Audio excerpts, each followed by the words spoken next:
Nicole, Director of Stakeholder Engagement here at GreenPath. And I'm Dusty, a Partner Experience Coordinator here at GreenPath. And we're here to talk to you about some creative ways that you can curb your spending in November for this mantra of No Spend November.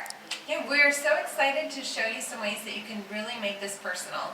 Our goal at GreenPath is to remix the American dream so it works for everyone. And really that means coming up with a customized solution for you. So we want to figure out how can we put things in pen and paper and get out a lot of ideas so that we can curb our spending and be successful doing it. So a good way to do that is to start with mindfulness, right? If you're thinking about how can I curb my spending, you have to think about where has my spending occurred thus far. You could look at banking apps, kind of scrolling, looking at your checking account, what you spent money on. You can look at budgeting apps if you've synced there. You can even just look in your purse and look at the receipts that you have to see, where have I spent my money lately. I love that idea, right? It's just figuring out, okay, where has my money been going?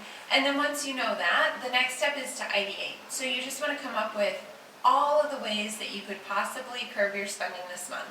And for us, we actually did that using some sticky notes and some Sharpies, things that you have on hand. The goal is to get down as many ideas as possible in really short amount of time. So you might just set a timer, right? Kitchen timer for maybe 2 minutes.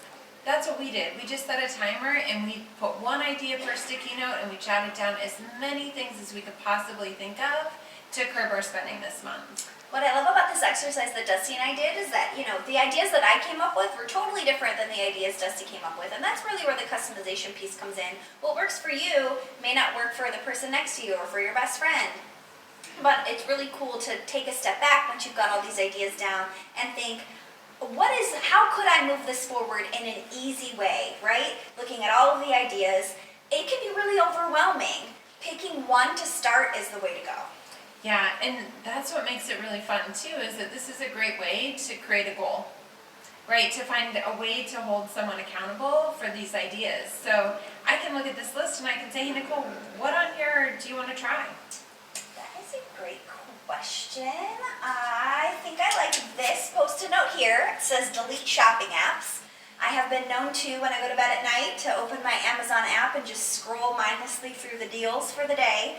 And I have been known to mindlessly buy some crazy things like waterproof boots or non-disposable drinking straws. And I don't need to do that anymore. I probably should be spending my time somewhere else. So let me just delete the Amazon shopping app so that I'm not tempted to do that this November. Well, and what a great way to curb your spending. And what's really cool is that this is the next step. Now Nicole can just try this out. She'll try it out for a few days. If it works, fantastic. She can actually come back to the board, and if this works for a week, then she can try one more thing, and then one more thing, and then one more thing. And if it doesn't work, then she might say, okay, I'm not going to do this at all. I'm just going to try something else that actually will work for me. I know for me, when I look at this list, I really like the one on here that says, give the gift of time versus spending money. I know we are going to have some fantastic blog posts throughout the month that are going to give you ideas on how you can curb your spending. We're going to have one on this on how to have those conversations. Yeah. It's not easy sometimes to broach that conversation with family. And so we've kind of taken the steps, put that together for you, and left it as a resource as part of our No Spend November campaign. So thank you so much for joining us today as we walked you through this very quick exercise on how you can come up with all the best ways to curb your spending this month. And we hope that you'll continue to follow us at No Spend November and come up with more ways to be successful.